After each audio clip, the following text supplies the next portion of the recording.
안녕하세요. 한 주간의 법조계 이슈와 소식을 한데 모아 전해드리는 로투데이 스페셜 신세아입니다. 얼마 전 자신의 유튜브 채널을 통해 조국 전 법무부 장관에 대한 가짜뉴스를 퍼뜨린 우종창 전 월간조선 편집위원이 징역 8개월을 선고받고 법정 구속됐습니다. 상대의 명예를 심각하게 훼손했다는 게 재판부 판단인데요. 언론 혹은 언론을 빙자한 이른바 유튜버들의 악의적인 허위 왜곡 보도 어떻게 봐야 할까요? 현재 국회에서 추진 중인 언론사에 대한 징벌적 손해배상 제도 도입 법안과 이에 대한 찬반 논란에 대해 취재했습니다.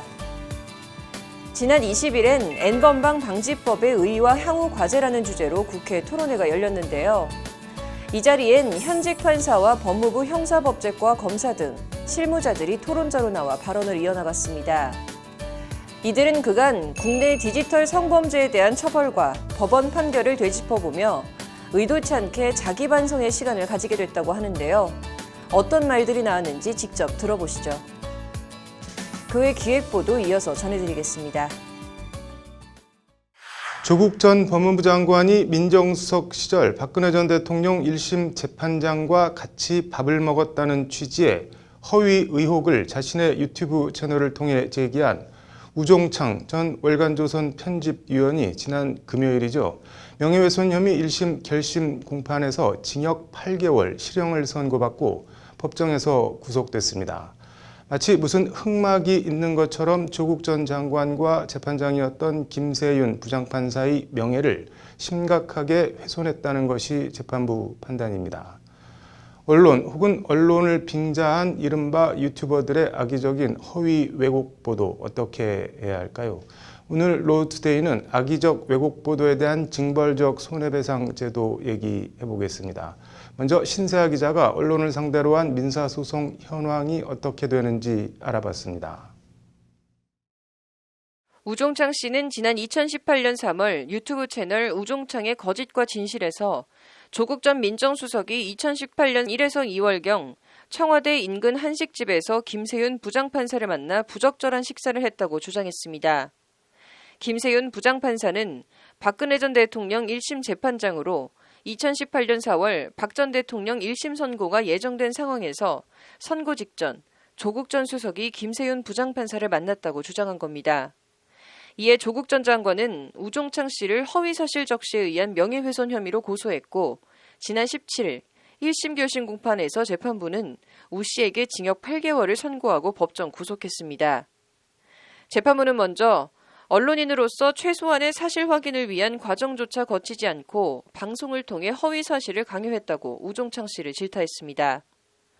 재판부는 그러면서 방송 내용 자체도 당시 청와대 민정수석인 피해자가 변론 종결과 판결을 앞둔 시기에 박 전 대통령의 1심 재판장과 식사를 했다는 발언은 마치 청와대가 이 재판에 개입했다는 오해를 불러일으킬 수 있는 매우 심각한 내용이라고 우종창 씨의 발언을 거듭 질타했습니다.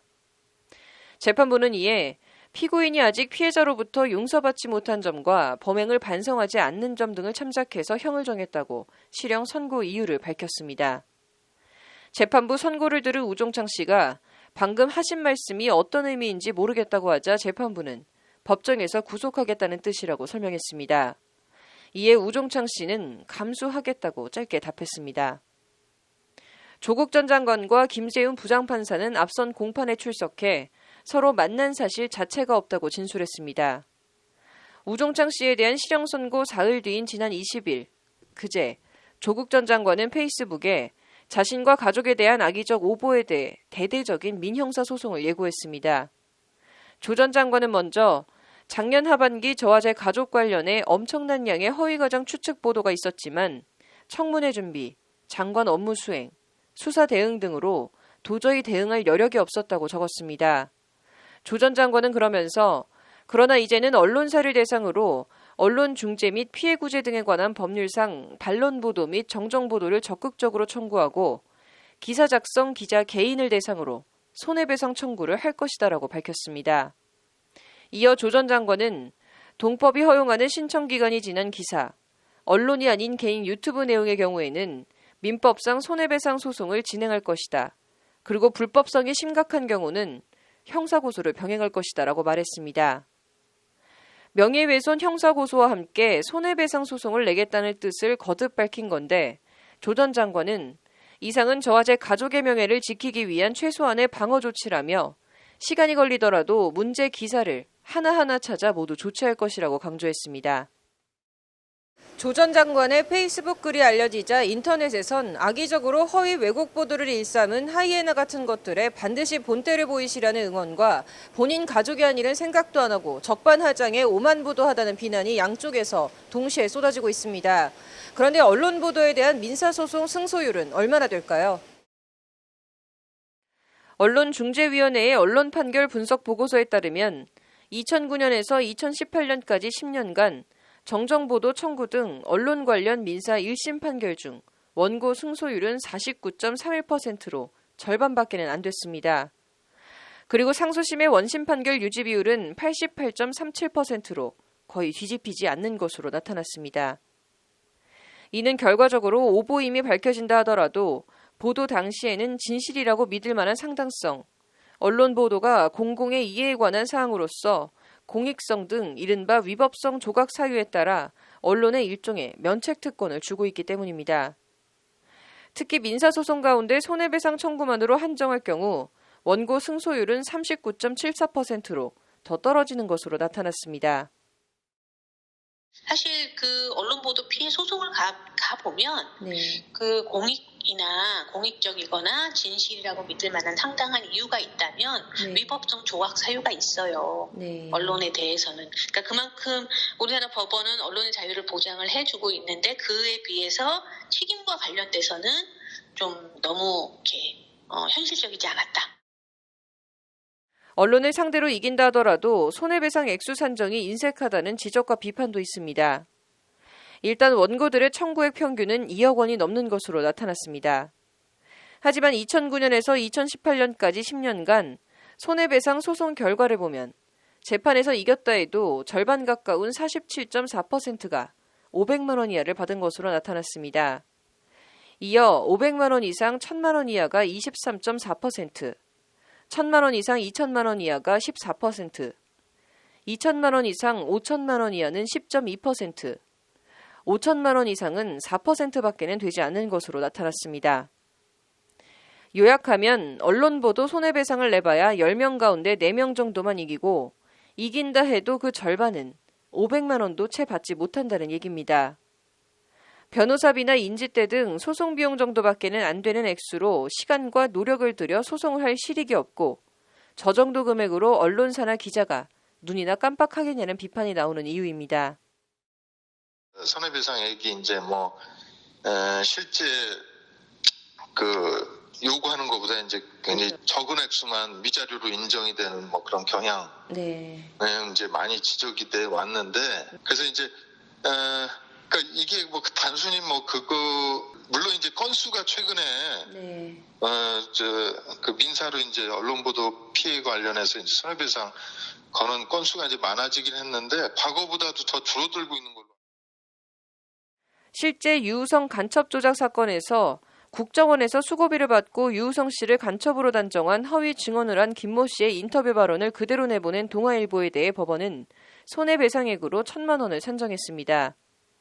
억울하게 간첩으로 몰려 인생이 부정되고 파탄난 것에 비춰보면 적절한 액수인지 의문이 드는 금액입니다. 11년 전으로 거슬러 올라가면 고 노무현 전 대통령 논두렁 시계 보도에서부터 조국 사태 당시 검증되지 않은 무수한 추측 보도들, 언론에 의해 간첩으로 단정되고 낙인 찍힌 유우성 간첩 조작 사건, 세월호 당시 해경구조 실태와 문제점을 지적했다 언론에 의해 거짓말만 일삼는 허언증 환자로 몰렸던 홍가희 씨 등 정치인과 일반인을 가리지 않고 언론의 악의적 허위 왜곡 보도로 피해를 본 사례는 일일이 손으로 꼽기 힘들 정도입니다. 악의적인 허위 왜곡 보도에 대해선 징벌적 손해배상을 가해야 한다는 목소리가 끊임없이 제기되고 있는 이유입니다. 법률방송 신세아입니다. 언론의 악의적 허위 왜곡 보도 관련 지난주 금요일 대한변협에선 언론에 대한 징벌적 손해배상제도 토론회가 열렸습니다. 이 토론회에서 주제 발표를 맡은 장철준 단국대 법대 교수는 언론 보도는 명예훼손 등 형사 영역이 아닌 손해배상 등 민사적 방법으로 풀어나가는 게 이상적이라며 징벌적 손해배상제도 도입 필요성을 역설했습니다. 왜 징벌적 손해배상 제도를 도입해야 하는지, 표현의 자유 옥죄기라는 반대쪽 비판에 대해선 어떻게 생각하는지 등 장철준 교수를 만나서 얘기를 들어봤습니다. 계속해서 신세아 기자가 전해드립니다. 국회엔 현재 더불어민주당 정청래 의원 대표 발의로 언론이 악의적으로 인격권을 침해했을 경우 피해에게 최대 3배까지 징벌적 배상을 가할 수 있는 언론중재법이 발의돼 있습니다. 이에 대해 장철준 교수는 의외로 기본적으로 그렇게 반가운 제도는 아니라고 말합니다.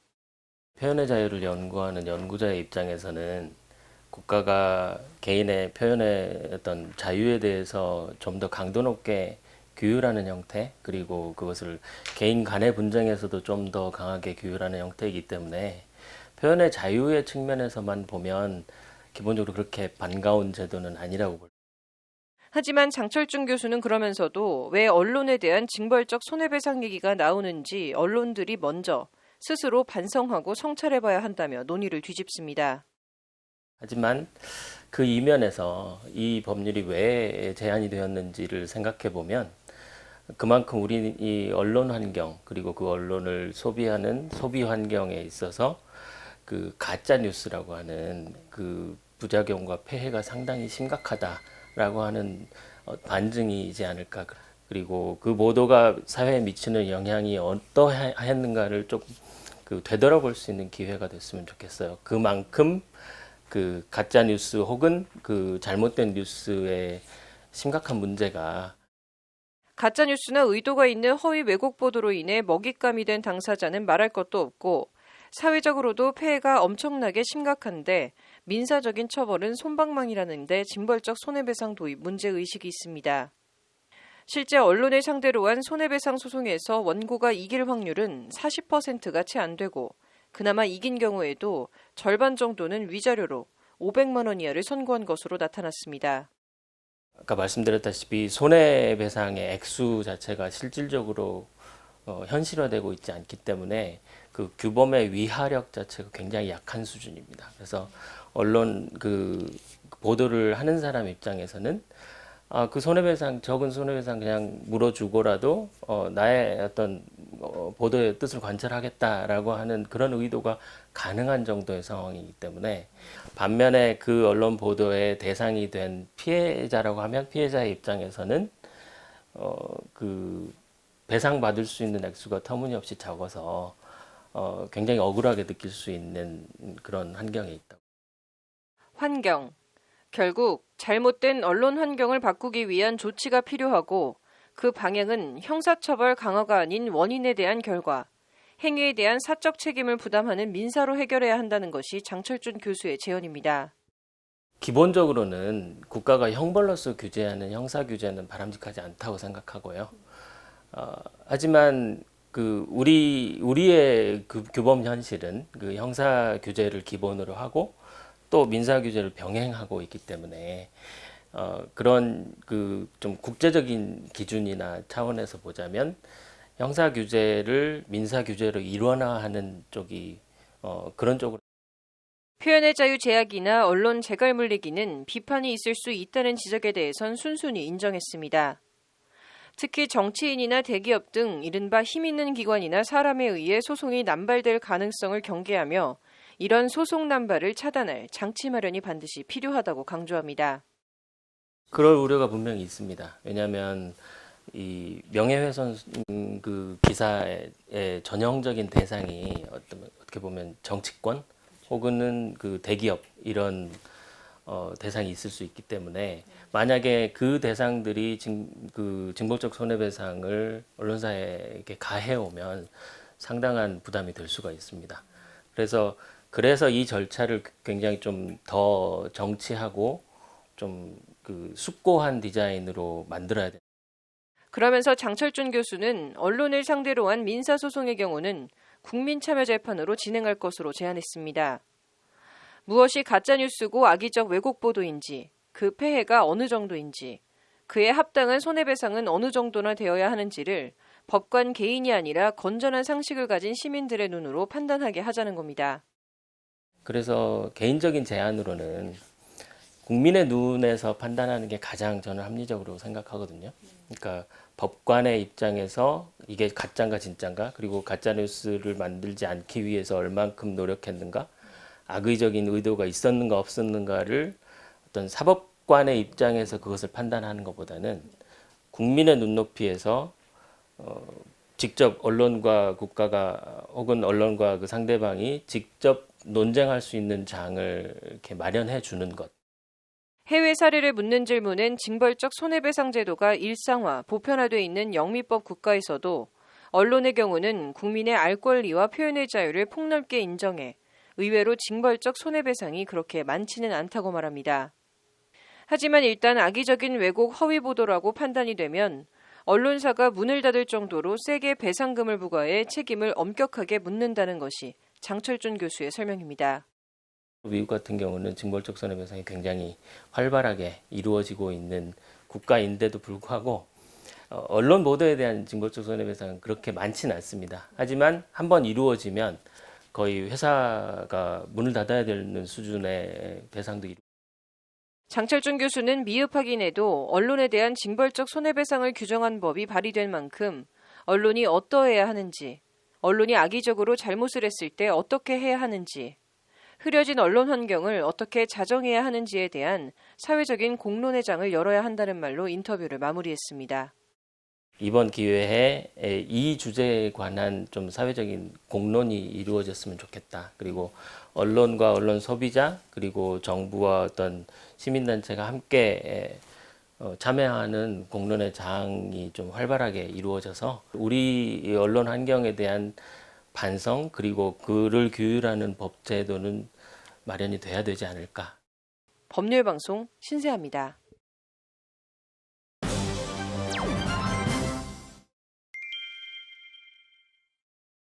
오늘 국회에서 N번방 방지법의 의미와 향후 과제 토론회가 열렸는데요. 오늘 로투데이는 디지털 성범죄 얘기 집중 보도해드리겠습니다.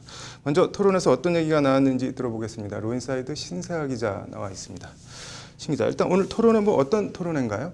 네, 국회 법제사법위원회 여당 간사인 더불어민주당 백혜련 의원과 서울지방변호사의 공동 주최로 네. 디지털 성범죄 대응 현황과 개선 방안을 모색하기 위한 토론회를 열었습니다. 네. N번방 방지법만으로는 이제 하루가 다르게 지나고 있는 이 디지털 성범죄에 대응하기가 충분하지 않다. 네. 또 디지털 성범죄 근절을 위한 노력을 끝이 아니라 시작으로 해야 한다는 것이 백 의원의 말이었는데요. 네. 한번 직접 들어보시죠. 네. 그동안에 우리가 수십 년간 문제 제기했던 많은 부분들이 그래도 상당히 입법적인 조치들이 이루어졌습니다. 그럼에도 불구하고 아직도 부족한 부분들이 있다는 것은 인정할 수밖에 없을 것 같습니다. 입법적인 보완 조치 이런 부분들도 필요하고요. 진짜 디지털 성폭력을 전담할 수 있는 어떤 특화 기구들을 만드는 문제 이런 것들도 행정적으로 충분히 고민하고 실행을 해야 되지 않나. 20대 국회 회기 만료를 며칠 앞두고 이른바 N번방 방지법이 국회를 통과했는데 내용을 다시 한번 좀 볼까요? 이 성폭력 범죄 처벌 등에 관한 특례법, 그리고 네. 아동 청소년의 성보호에 관한 법률, 또 형법 등 디지털 성범죄와 관련된 법안 개정들을 모두 통치한 게 이 N번방 방지법입니다. 네. 그래서 일단 법률상 용어를 기존 음란물에서 네. 성착취물로 바꿔서 디지털 성범죄의 성격을 굉장히 명확히 했다고 볼 수 있겠는데요. 일단 수요 억제 측면에서 가해자에 대한 처벌을 강화했습니다. 네. 그래서 아동 청소년 성착취물은 보기만 해도 처벌을 할 수 있는 조항이 신설이 됐고요. 네. 벌금형은 없고 대신 징역 1년 이상, 네. 그리고 이제 성인 대상 성착취물 시청을 한 처벌 조항도 이제 새로 만들어져서 네. 3년 이하 징역 또는 3천만 원 이하 벌금에 처해지게 됩니다. 네. 또 이른바 구하라법이라고 이제 촬영물 등을 이용해서 협박을 한 자, 네. 이 사람에 대한 처벌 조항도 신설을 했는데요. 네. 1년 이상의 징역, 또 협박해서 통해서 권리 행사를 방해하거나 의무 없는 일을 하게 했을 때는 네. 3년 이상 징역으로 처벌을 하게 됐습니다. 네. 또 그 밖에 기존의 디지털 성범죄도 처벌을 크게 강화를 했는데요. 네. 성관계에 동의를 했어도 이제 강간으로 처벌하는 미성년자 의제 강간 연령을 네. 기존에 이제 만 13세 미만에서 만 16세 미만으로 이제 높였습니다. 네. 그래서 미성년자 의제 강간은 이제 공소시효도 없기 때문에 네. 피해 아동 청소년이 성인이 됐을 때도 고소해서 처벌을 할 수 있도록 하는 등 가해자에 대한 네. 처벌을 대폭 강화했습니다. 공급 억제 측면에서는 어떤 내용이 포함됐나요? 이 공급 억제 측면에서는 아동 청소년 성착취물 네. 유포 행위는 벌금형을 없애고 최대 징역 7년까지 처벌할 수 있도록 했습니다. 네. 그래서 이와 함께 이제 범죄 수익 추징 범위도 확대를 네. 하고 또 신상 공개 고지 및 고지 대상 범죄도 확대를 했는데요. 네. 법률적으로는 이걸 위화 효과라고 하는데 네. 처벌을 강화해서 뭐 예방 효과를 강화한다 이런 의미라고 볼 수 있습니다. 네. 그래서 그 외에 시장 규제 측면에서는 성착취물 유통 방지를 위한 웹하드 등 이 인터넷 사업자의 의무를 정비를 하고요. 네. 또 성착취물 삭제, 접속 차단 등 유통 방지를 위한 이 사후적 조치 의무도 확대 강화했습니다. 네. 또 마지막으로는 피해자 보호와 이제 지원 신고 활성화 방안도 함께 담겼습니다. 이게 뭐 나름 한다고 했는데 그래도 여전히 아쉬운 부분이 있다는 건데 그게 뭔가요? 이게 가장 이제 도마 위에 오른 것은 성폭력 처벌법의 성적 욕망 또는 네. 수치심을 유발할 수 있는 이 문구가 좀 문제가 됐습니다. 네. 피해자 그리고 또 대부분의 경우에 이제 이게 좀 여성이 되는데 네. 여성을 이제 성적 욕망의 대상으로 이제 대상화하고 있는 것 아니냐라는 지적이 나오는 겁니다. 네. 그래서 수치심도 이제 피해자가 느끼는 감정이 꼭 네. 수치심만은 아니고 뭐 공포감이라든지 네. 경멸감 또 혐오감, 불안감 등 이제 여러 다른 감정들도 네. 느낄 수가 있는 건데 꼭 수치심을 느껴야 처벌을 하는 것이냐 이건 좀 어불성설 아니냐 이런 비판이 나오고 있는 겁니다. 네. 그렇기 때문에 나아가서 이제 또 아무런 욕망이나 감정을 네. 유발하지 않아도 이제 몰카라든지 성착취물 유포물 등은 좀 그런 행위 자체로 처벌을 네. 해야 된다라는 이제 지적도 나왔습니다. 다른 얘기는 또 뭐가 나왔나요?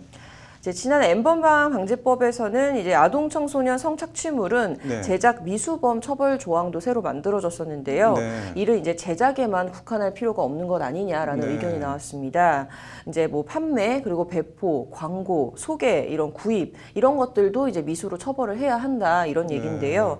같은 취지에서 이 아동 청소년 성착취물 제작만 가중 처벌할 게 아니라 네. 판매나 배포, 제작, 구입 이런 것들도 가중 처벌을 해야 한다 이런 말입니다. 네. 이제 그래야지만 이런 성착취물을 올리고 또 계속 올리는 이제 이런 헤비 업로더들도 이제 강하게 처벌할 수 있기 때문입니다. 네. 이제 또 성적인 길들이기, 이른바 이 온라인 그루밍을 네. 차단하기 위해선 성인이 아동 청소년에게 성적인 목적으로 접근하는 것 자체를 제한하고 이제 이를 위반하면은 처벌을 해야 한다 이런 얘기도 나왔습니다. 네.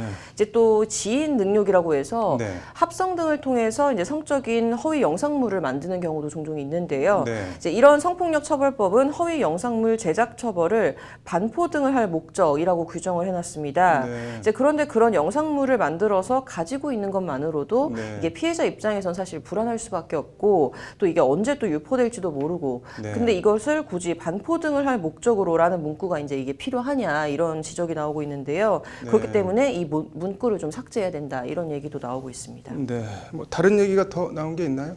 이제 뭐 지금까지 언급한 거는 수요 네. 억제 측면에서 이제 가해자 처벌 조항 등에 대한 것이었고요. 네. 공급 억제 측면에서는 성착취물 복제물의 모니터 화면 등을 뭐 재촬영한 것 등 뭐 이런 것들도 이제 해석의 여지 없이 이제 포함이 돼야 된다, 네. 명문화를 시켜야 된다 이런 의견들이 나왔습니다.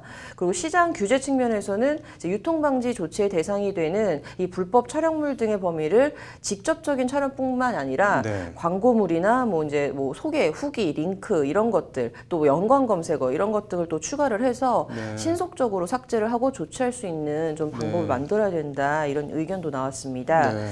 또 아울러서 이 개정된 전기통신사업법은 네. 사업자가 이제 의도적으로 조치를 취하지 않은 경우에 네. 과징금을 부과할 수 있도록 했는데요. 네. 이 의도적이라는 문구를 없애서 좀 사업자의 경각심을 높이고 네. 또 제재의 실효성을 좀 확보해야 한다 이런 의견도 나왔습니다. 네.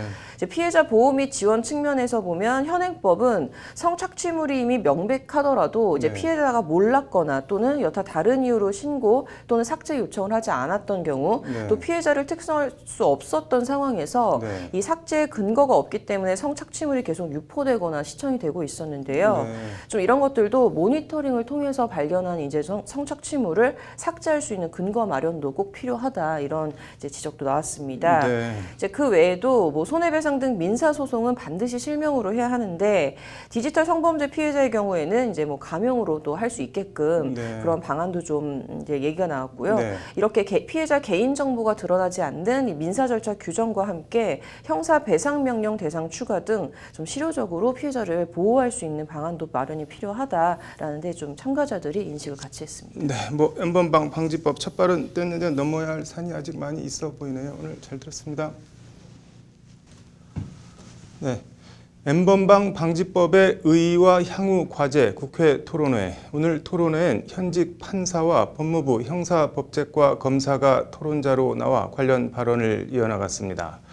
현직 검사와 판사가 보는 디지털 성범죄 재판과 처벌 어떤 말들을 했을까요? 현장을 장한지 기자가 취재했습니다. 지난 6일 서울고법은 세계 최대의 아동 성착취물 다크웹 사이트 운영자 손정우에 대한 미국 사법당국의 범죄인 인도 요청을 불허합니다.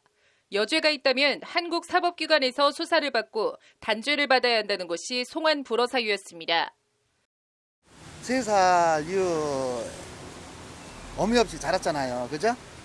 어미 살 여태까지 왔는데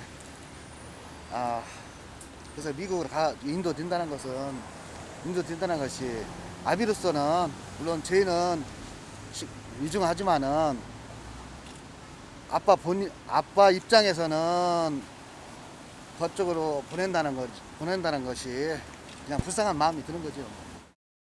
하지만 인도 불허 결정이 타당한지를 두고 법조계에선 갑론을 박이 일었고 인도를 불허한 재판장의 대법관 후보 자격을 박탈하라는 청와대 청원엔 50만 명 넘게 동참하는 등 비판 여론이 거세게 일었습니다. 미국 일간 뉴욕타임스가 손 씨의 미국 인도가 성범죄 억제에 도움을 줄 거라고 기대했던 한국의 아동 포르노 반대 단체들에게 커다란 실망감을 주었다고 보도하는 등 주요 외신들도 깊은 관심을 보였습니다.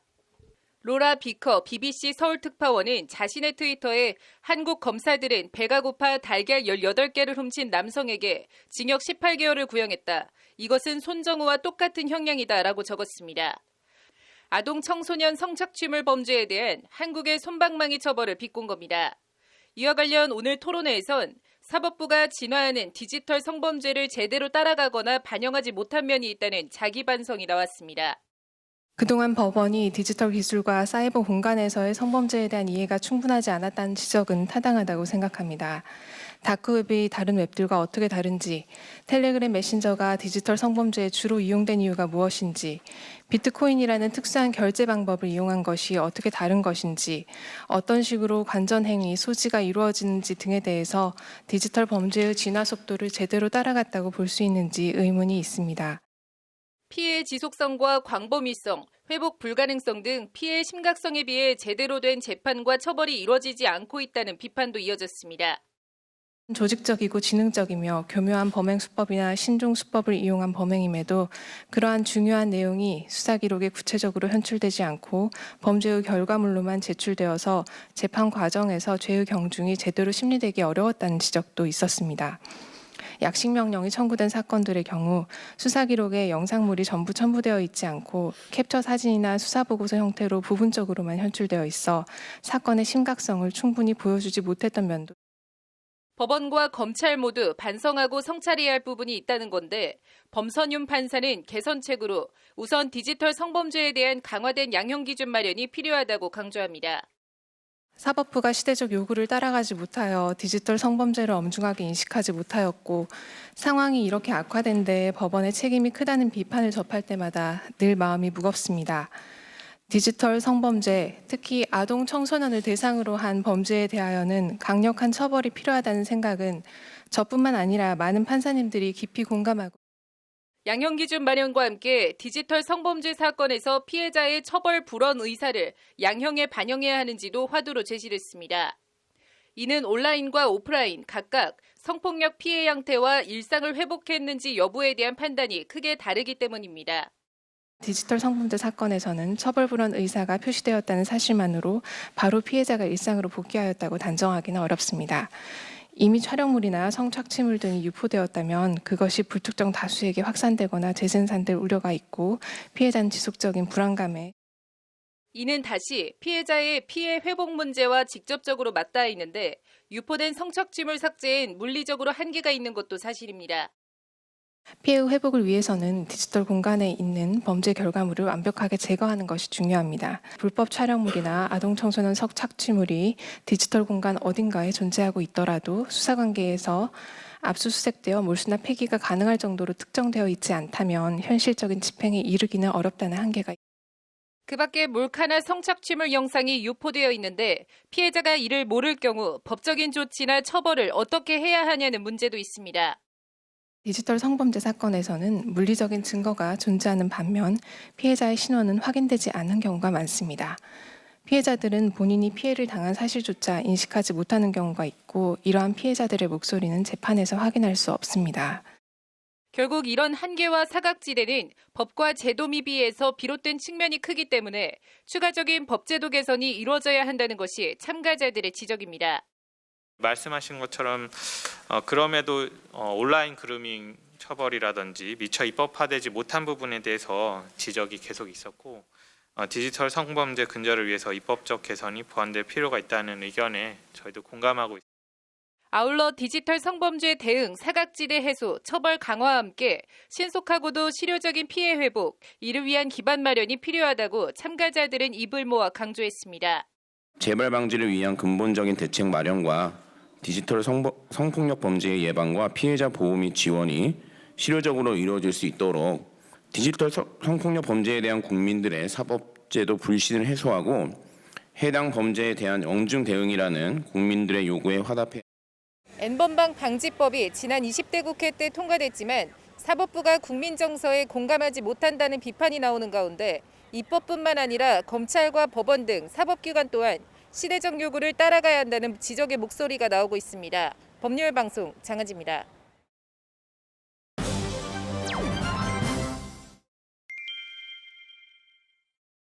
법률방송은 어제 디지털 성범죄의 심각성과 규제 사각지대 해소, 처벌 강화 등을 위한 법제도 개선 방향과 해결책에 대해 집중 보도해드렸는데요.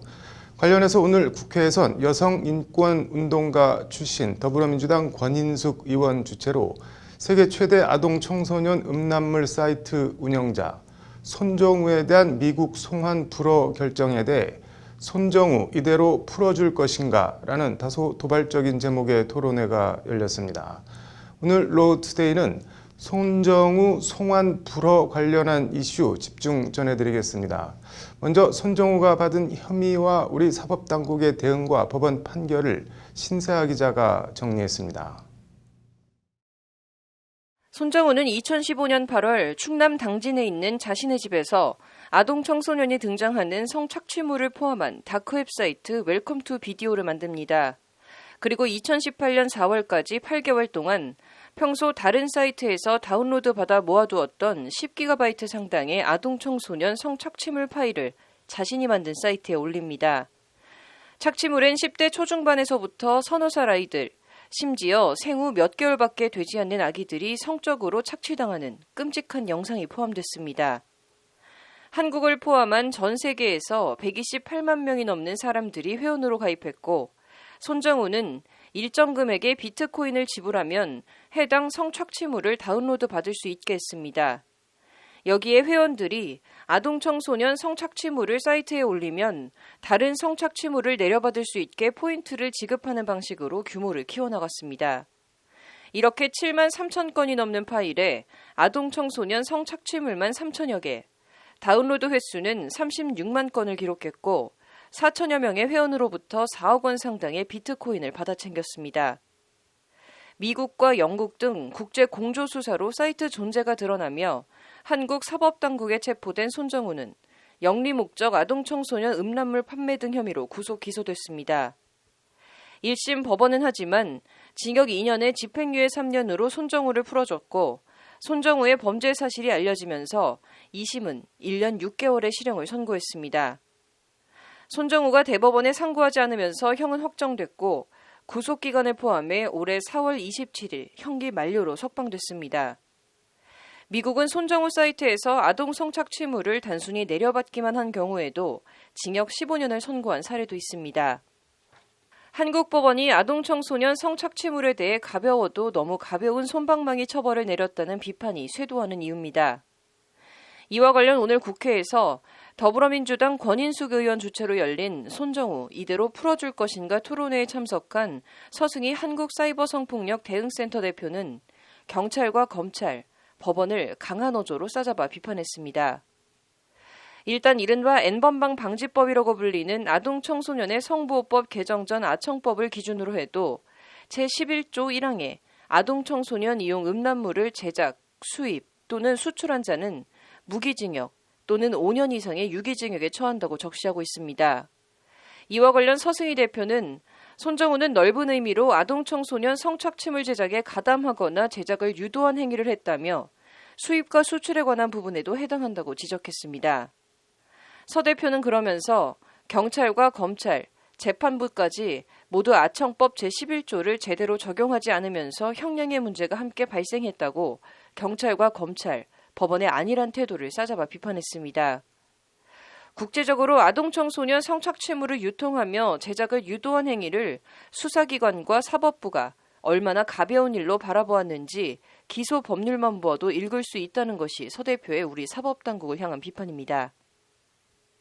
서승희 대표는 만약 아청법 제11조 1항을 적용해 제작과 수입, 수출을 모두 적극적으로 해석했다면 5년 이상의 유기징역에서 최대 무기징역까지 선고할 수 있었다고 국민 법감정과 정서에 한참 못 미치는 우리 사법당국의 무사 안일한 태도를 거듭 질타했습니다.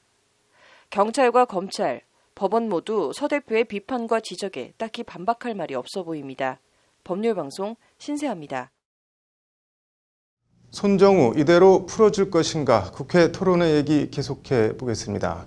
세계 최대 아동 청소년 성착취물 사이트를 운영했던 손정우에 대해 미국 사법당국은 미국에서 처벌받게 하겠다며 우리 정부에 범죄인 인도 청구를 해왔습니다. 하지만 우리 법원은 국내에서 관련 수사가 진행 중이라며 사법 주권을 이유로 미국 송환을 불허했습니다. 이거는 어떻게 봐야 할까요? 국회 토론회에선 어떤 말들이 나왔을까요? 장한지 기자가 송환 불허 사유를 자세히 뜯어봤습니다. 서울고등법원이 작성한 미국 사법당국의 손정우 범죄인 인도 청구에 대한 결정문입니다. 주문 범죄인을 청구국에 인도하지 아니한다고 적혀 있습니다. 송환 불허 결정을 내린 겁니다. 결정문 소결론을 보면 국경을 넘어서 익명성을 가지고 이뤄지는 국제적 성격의 성범죄에 대한 엄중한 처벌의 필요성과 아동 성착취 범죄 및 국제 자금 세탁 척결을 위한 국제적 협력을 고려하더라도 그러한 사정만으로는 범죄인을 청구국으로 인도하는 것으로만 결론이 이론적으로 도출된다고 보기 어렵다고 적혀 있습니다. 결정문은 이어 네트워크 기반으로 이루어진 이 사건 인도 범죄는 범죄지 관할국이 채약 당사국 중 어느 하나도 일도양단으로 나눠지는 것이 아니고 범죄인을 인도하지 않는 것이 아동 청소년 이용 음란물 관련 범죄의 예방과 억제라는 측면에서 대한민국에 상당한 이익이 있다는 점 등을 종합해보면 범죄인을 청구국에 인도하지 않는 것은 이 사건 조약에 의해 주어진 합리적인 재량에 따른 판단이다라고 판시하고 있습니다. 말이 길고 어려운데 요약하면 아동 성착취물 범죄는 엄중하게 처벌해야 하지만 이번 사건에선 그게 꼭 손정우를 미국에 보내 처벌받게 해야 하는 것은 아니라는 것이 법원 판단입니다. 법원의 이 같은 판단은 크게 4가지 논리구조 위에 세워져 있습니다. 먼저 범죄지 관할국 관련 판단입니다. 법원은 범죄인의 수사와 재판, 형의 집행을 가장 효과적으로 달성할 수 있는 국가가 통상 범죄지 관할국이라는 점에서 범죄인을 범죄지 관할국으로 인도하는 것이 정의관념에 부합하고 그것이 범죄인 인도제도의 취지라고 전제했습니다. 그렇다면 다음은 손정우 범죄의 범죄지와 관할국이 어디냐 문제로 이어집니다. 이와 관련 법원은 범죄지와 관련 이른바 네트워크 기반 범죄의 특성상 이 사건은 사이트 회원의 국적이나 소재지 등과 관련 없이 네트워크가 연결된 곳이면 어느 곳에서든 발생할 수 있는 범죄라며 미국은 범죄지 관여국이라고 판단했습니다. 미국인들이 손정우 사이트에 가입해 아동 청소년 성착취물을 내려받고 손정우가 거래한 암호화폐 거래소 본사가 일부 미국에 있다고 해도 어디까지나 범죄가 행해진 곳, 범죄지는 한국이고 따라서 관할국도 한국이라는 것이 법원 판단입니다. 이에 재판부는 손정우가 인도되면 현 단계에서 한국에서의 수사가 미연의 상태로 마무리되거나 지장이 생길 위험이 있으므로 관련자 수사와 합당한 처벌을 위해서는 손정우에 대한 신병을 한국이 확보해 수사해야 한다는 결론으로 나아갑니다. 재판부는 나아가 국제적으로 행해진 아동 성착취와 학대 및 자금 세탁 방지 목적을 실현하기 위한 관련 수사도 손정우를 인도하지 않아도 국제적 협력과 공조를 통해 가능하다고 판단했습니다. 정리하면 재판부가 이번 사안을 사법주권의 프레임으로 인식해 손정우가 한국 국민이고 우리나라에 범죄지가 있으며 우리나라에서 처벌이 가능하다는 것을 전제로 손정우의 미국 송환을 불허한 겁니다. 이와 관련 손정우에 대한 추가 처벌이 가능하느냐를 떠나서 오늘 국회 토론회에선 사법주권을 지켰는지는 모르겠지만 사법정의는 확실히 죽었다는 비판이 쏟아졌습니다. 토론자로 참석한 조진경 10대 인권센터 대표는 재판부가 희대의 성범죄자 손정우를 보호하기 위해 이런 결정을 내렸을 리는 만무하다면서도 대한민국 법원이 지키고자 한 것은 정의의 실현이 아닌 대한민국 법원의 체면이나 자존심이 아니었냐고 쏘아붙였습니다. 한국 사법부의 솜방망이 처벌이 무색하게 미국 법원에서 죄질에 합당한 중형이 선고된다면 우리 법원의 체면이 깎이고 비판과 비아냥이 쏟아질까 봐 아예 일부 비판을 감수하고서라도 손정우의 미국 송환을 불허한 것 아니냐는 비판입니다. 그 이면엔 다음에 비슷한 일이 생기면 그때도 또 우리 법원은 사법주권을 운운하며 송환을 불허할 것이냐는 우려 섞인 의심이 들어 있습니다. 역시 토론자로 참석한 오선희 법무법인 해명 변호사도 재판부가 심지어 이런 범죄의 발본 세권을 위해 손정우 인도를 불허한다고 했는데 우리에게 필요한 건 범죄를 저지르면 결국에는 처벌된다는 결과라고 재판부 송환 불허 결정을 꼬집었습니다. 오선희 변호사는 그러면서 손정우의 미국 송환이 아동 청소년 성착취물 범죄의 재발을 막을 유일한 방법이었다며 손정우에게 1년 6월에 징역을 선고한 사법부는 송환 불허로 마지막 기대와 신뢰마저 저버렸다고 법원 결정을 거듭 질타했습니다. 앞서 지난 6일 서울고법에서 손정우 미국 인도 불허 결정이 내려지자 미국 법무부와 연방검찰은 즉각 이례적으로 실망의 뜻을 밝힌 바 있습니다. 우리는 미국 시민들에게 큰 영향을 끼친 세계에서 가장 위험한 한국 성착취 범죄자 중 한 명에 대한 한국 법원의 인도 거부에 실망했다는 것이 미국 법무부의 언론 인터뷰입니다. 송환 불허 결정을 내린 강영수 서울고법부장 판사는 현재 대법관 후보로 천거된 바 있습니다. 청와대 게시판엔 강 부장 판사의 대법관 후보 자격을 박탈해달라는 국민청원이 올라왔는데 올라온 당일 10시간 만에 20만 명 넘게 동참했습니다. 손정우에 대한 솜방망이 처벌과 미국 송환 불허 결정은 한국에서 사법주권의 양도 내지 훼손과 사법정의의 실현 사이 어떤 입장을 취해야 하는지, 국민 일반의 법관점과 법원 판단의 괴리를 어떻게 해소해야 하는지에 대한 묵직한 화두를 한국 사회에 던져주고 있습니다. 법률방송 장한지입니다. 디지털 교도소라고 들어보셨는지 모르겠습니다. 흉악한 성범죄나 살인 등 강력범죄를 저지른 사람들의 신상을 공개하는 사이트인데 문제는 성범죄자 알림이 사이트처럼 법원 판결이나 정부 기관에서 운영하는 사이트가 아니라는 점입니다. 사이트 운영자가 민간인 개인인데 운영자는 제대로 처벌받지 않은 흉악범들에게 사회적 심판을 내리겠다고 사이트 운영 취지를 밝히고 있습니다. 어떻게 봐야 할까요?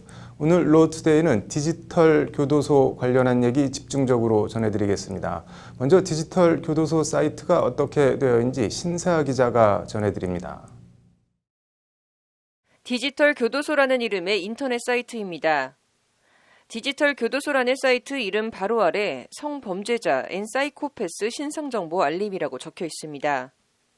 그 아래로는 말 그대로 대문짝만하게 사진들이 쭉 걸려 있습니다. 박사방 공무원이라며 실명과 근무지, 부하여군 성추행 대령, 접대 강요 대위라며 역시 실명과 생년월일이 적혀 있습니다. 클릭해 들어가 보니 딸이 대학교 1학년인데 22살 차이 나는 부하 여군을 사랑한다고 찝쩍거렸다고 적고 있습니다. 대령 본인에서 그치지 않고 대령 부인의 실명과 생년월일을 언급하며 여군을 찾아가 합의하지 않으면 가족까지 큰일 날 줄 알라며 협박했다고도 적고 있습니다. 이런 식으로 단역 배우 두 자매 자살 사건, 성폭행 임실군청 산업건설국장, 대전 대덕구청 화장실 몰카 공무원, 소아성애를 뜻하는 페도필리아 디지털 장의사, 제주대학교 성폭행 교수 등의 제목으로 얼굴과 실명은 기본이고 나이와 주소, 핸드폰 번호까지 공개해놓고 있습니다. 단역 배우 두 자매 자살 사건 같은 경우는 두 자매들을 자살에 이르게 한 가해자 중 한 명이며 그 어떤 처벌도 받지 않고 지금까지도 멀쩡히 돌아다니고 있다고 적고 있습니다. 주소와 핸드폰 번호까지 공개했는데 전화해보니까 잘 받음, 잘 살아있음이라는 댓글이 눈에 띕니다. 일단 법적으론 법원 판결로 성추행이 확정된 범죄자가 아님에도 신상을 공개하고 있는 겁니다. 제주대학교 성폭행 교수라고 신상을 공개한 경우도 현재 재판이 진행 중인데 홈페이지에 신상을 공개한 경우입니다. 댓글엔 그대로 옮기기가 부적절할 정도로 수위가 센 온갖 비난이 쇄도하는 가운데 판사 실명을 거론하며 판사 판결 잘해라, 두 눈 시퍼렇게 뜨고 본다 내가 라는 댓글도 있습니다. 홈페이지 사이트 소개를 보면 디지털 교도소는 대한민국 악성 범죄자들의 신상 정보를 공개하는 웹사이트라고 소개하고 있습니다. 운영자는 그러면서 저희는 대한민국의 악성 범죄자에 대한 관대한 처벌의 한계를 느끼고 이들의 신상 정보를 직접 공개하여 사회적인 심판을 받게 하려 한다고 적고 있습니다. 사법부의 솜방망이 처벌로 인해 범죄자들은 점점 진화하며 레벨업을 거듭하고 있다. 범죄자들이 제일 두려워하는 처벌, 즉 신상 공개를 통해 피해자들을 위로하려 한다는 것이 운영자의 말입니다. 신상 공개 기간과 관련해 운영자는 모든 범죄자들의 신상 공개 기간은 30년이며 근황은 수시로 업데이트된다고 밝히고 있습니다. 그게 가장 근본적인 이유가 우리나라에서의 어떤 법 집행이라든가 사법 처리가 너무 약하다.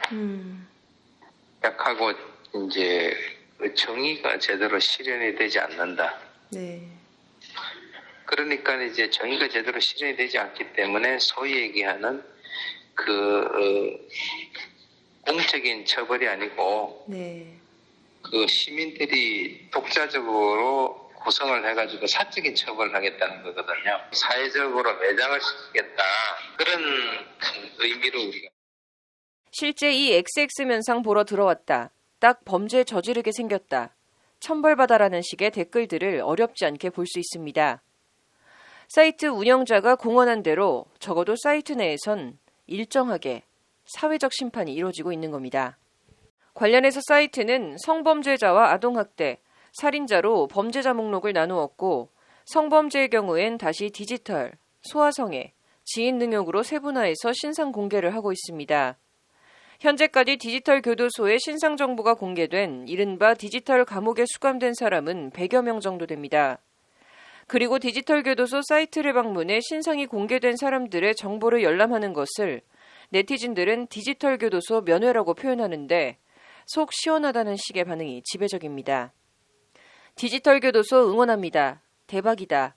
디지털 교도소야말로 정부가 해야 하는 것 아니냐는 등의 디지털 교도소를 지지하고 응원하는 댓글들이 주를 이루고 있습니다.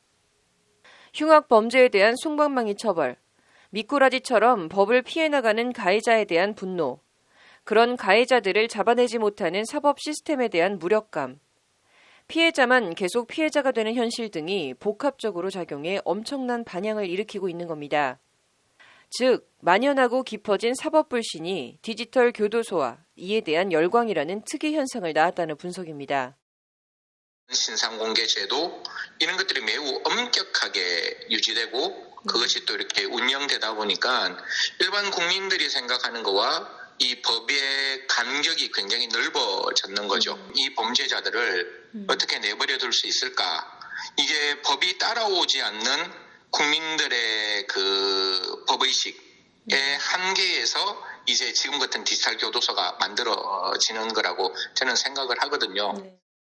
실제 세계 최대 아동 성착취물 사이트 운영자 손정우에 대해 법원이 미국 송환 불허 결정을 내리자 디지털 교도소 사이트엔 해당 판사들의 사진과 실명, 생년월일 등이 손정우와 함께 공개됐습니다. 거칠게 표현하면 송환 불허 결정을 내린 판사들이 손정우와 함께 디지털 교도소에 수감돼 갇힌 겁니다. 그리고 댓글엔 인간이야 XX를 그냥 냅두다시피 한 판사들과 이 나라가 더 나쁘다는 식의 비판과 인신 공격성 발언도 쇄도하고 있습니다. 사법제도에 대한 불신을 여과 없이 드러내고 있는 겁니다. 디지털 교도소라는 사이트의 등장과 이에 대한 네티즌들의 열광은 그 취지와 목적의 정당성에도 불구하고 정보통신망법상 명예훼손이라는 실정법 위반을 어떻게 해소해야 하는지, 불법 정보 공개 사이트로 사이트를 폐쇄해야 하는지 같은 딜레마도 함께 던져주고 있습니다. 법률방송 신세아입니다. 네, 디지털 교도소 얘기 이어서 하겠습니다. 앞서 리포트를 했던 신세아 기자가 나와 있습니다. 신 기자, 가장 궁금한 게 이 사이트 운영자가 어떤 사람인지 알려진 게 있나요? 아직 그 사이트 운영자의 정확한 정보는 알려진 건 없습니다. 네. 근데 운영자는 다만 이제 언론사 오마이뉴스와의 이제 모바일 메신저 인터뷰에서 네. 자신은 남미에 거주한다 이렇게 밝혔는데요. 네. 자신을 이제 박 소장이라고 불러달라고 한 걸로 미뤄서 성은 좀 박 씨로 추정이 되고요. 네. 나이 등 구체적인 신상 정보는 알려진 게 아직 없는 상태입니다. 네. 사이트 소개를 보면 본 사이트라는 표현이 나오는데요. 네. 이 본 뭐뭐라는 이런 표현은 좀 나이 어린 세대는 잘 안 쓰는 표현임을 감안하면 이제 네. 어느 정도 이 박 소장이라는 사람이 나이가 있을 것으로 좀 추정이 됩니다. 사이트 들어가서 보니까 신상을 공개한 사람들의 정보가 상당히 구체적이고 방대하던데 이거는 어떻게 수집을 했을까요? 이것도 사이트 소개를 보면 네. 저희는 대한민국 악성 범죄자에 대한 관대한 처벌의 한계를 느끼고라는 이제 표현이 나옵니다. 네. 근데 저는이 아니고 여기서 이제 복수를 뜻하는 저희라는 표현이 나오는데요. 네. 이제 좀 함께하는 사람이 있는 거 아닌가라는 추측을 네. 해볼 수 있습니다. 그래서 이와 관련 사이트 운영자는 언론 인터뷰에서 네. 2명의 조력자와 이제 50여 명의 배심원단이 있다라고 이제 밝힌 바 있습니다. 배심원단이라는 건 뭘 말하는 건가요? 일단은 텔레그램 수사방 개설과 이 가상 컴퓨팅 환경을 네. 제공한 부산과 대구가 고향인 이 조력자 2명이 있다라는 게 운영자 말이고요. 네. 배심원단은 자신을 돕는 이들을 이제 배심원단이라고 표현을 하고 있습니다. 네. 범죄자들 신상을 같이 알아보고 피해자들에게 연락을 취하는 등의 활동을 같이 한다라는 게 운영자의 말인데요. 네. 이런 과정을 통해서 범죄 사실이 확인이 될 경우 네. 이제 이들과 피해자의 입장에서 생각 또는 회의를 통해서 네. 수감, 그러니까 이제 신상 정보 공개 여부가 결정된다는 게 운영자의 설명입니다. 네. 당연히 오프라인에서 실제로 만나는 건 아니고요. 네. 온라인에서 이제 익명으로만 소통을 한다고 합니다. 이게 아무리 알아본다고 해도 대상자 휴대폰 이런 거는 그냥 개인이 알아내긴 어려운 거 아닌가요? 네, 이와 관련 이른바 배심원단으로 활동하는 사람들 중에 네. 이 사법부나 경찰 등 현직에서 네. 활동하는 사람도 있냐라는 질문에 이 운영자는 그 부분은 답변하기 곤란하다라고 이제 좀 시인도 부인도 안 했습니다. 네. 이게 디지털 교도소 사이트를 하게 된 계기 같은 거를 말한 게 있나요? 이제 운영자는 이것과 관련해서 네. 사촌 동생이 이제 N번방 피해자라고 밝혔습니다. 네. 이 성폭력 피해를 좀 지칭하는 것으로 보이는데요. 네. 이제 많은 사건을 보다 보면 공통적인 게 있다. 피해자는 계속 피해자라는 사실이다. 이제 피해자는 숨어 다니고 이름도 바꾸고 이사도 가지만 가해자들은 더 당당하게 피해자들을 협박하고 애원하는 피해자 모습을 찍어 유포한다라고 오마이뉴스 메신저 인터뷰에서 밝혔습니다. 네. 이게 언뜻 좀 고 구하라 씨 사건이 연상되기도 하는데요. 네. 이제 아무튼 운영자는 이제 과연 피해자 보호도 하지 못하는 이런 상황에서 범죄자 인권 챙기는 게 그렇게 중요한 일이냐라고 반문을 네. 하면서 이건 사법부와 우리 사회가 같이 만들어낸 상황이 아닐까라고 역시 좀 스스로에게 자문하듯 말했습니다. 이게 결국은 솜방망이 처벌, 아예 처벌을 피해가는 현실 이런 사법 불신이 디지털 교도소를 만들었다는 얘기로 들리네요. 네, 그렇습니다. 이 손정우 미국 송환 불허 네. 결정을 언급을 하면서 사법부의 이 말도 안 되는 판결과 핑계를 네. 보면서 사람들이 좌절감을 맛본 것 같다. 지금의 호응도 어느 네. 정도는 이제 당연하지 않을까 생각한다는 게 운영자의 말입니다. 이게 앞서 리포트에서 언급했는데 취지를 떠나서 명예훼손 여지가 많은데 이 딜레마인데 이 사이트 이거 어떻게 해야 할까요? 네, 말씀하신 대로 명예훼손 여지가 있습니다. 예, 더구나 고 최숙현 선수에게 위해를 가한 혐의로 수사를 받고 있는 사람들의 신상을 공개하는 등 뭐 확정 판결받은 범죄자만 올리는 게 아니고 뭐 재판 중이거나 아니면 기소 전인 사람도 있는데요. 이 재판 확정 판결도 오류 가능성이 있어서 재심이라는 제도를 두고 있는데 이제 이거는 회의를 한다고 하지만 일개 민간인인 이 사이트 운영자가 사실관계에 대한 판단과 신상정보 공개 여부에 대해서 전권을 쥐고 본인 표현대로 사회적 심판을 지금 행하고 있는 겁니다. 근데 이제 이게 과연 좀 타당하냐, 일종의 사적인 처벌을 법치국가인 대한민국에서 아무리 좀 취지가 뭐 좋던 나쁘던 그걸 용인해야 하냐 이런 문제 제기가 좀 당연히 있을 수밖에 없는데요. 근데 그렇다고 이제 위법성이 있다 해도 이 디지털 교도소가 생긴 취지, 이에 대한 열광이라는 현상과 그 원인이 좀 묵과되어서는 안 되고 이 성범죄에 대한 사법 불신을 해소할 수 있는 어떤 계기나 원동력으로 삼고 좀 승화해야 한다라는 목소리가 있습니다. 한 단계 더 높이는 거 이거 뭐 어떤 방법이 있을까요? 일단 디지털 교도소 사이트가 명예훼손이냐 아니냐, 즉 이제 나무만 볼 게 아니라 앞서 말했지만 이제 왜 이런 사이트가 생겼는지, 왜 또 여기에 이렇게 사람들이 열광을 하는지 그 근본 원인, 즉 사법 불신이라는 이 현상과 원인을 어떻게 해소할지의 그런 차원의 좀 큰 틀, 숲을 보고 움직여야 할 것 같은데요. 이제 이와 관련해서 디지털 교도소 사이트를 그게 꼭 이제 이런 디지털 교도소 사이트가 아니라 하더라도 이제 디지털 성범죄 문제를 좀 공론화하고 이제 해결 방안을 모색해보는 플랫폼을 만들고 발전을 시켜야 한다라는 방안도 좀 제언이 됐습니다. 승재현 연구위원의 말을 한번 계속 들어보시죠.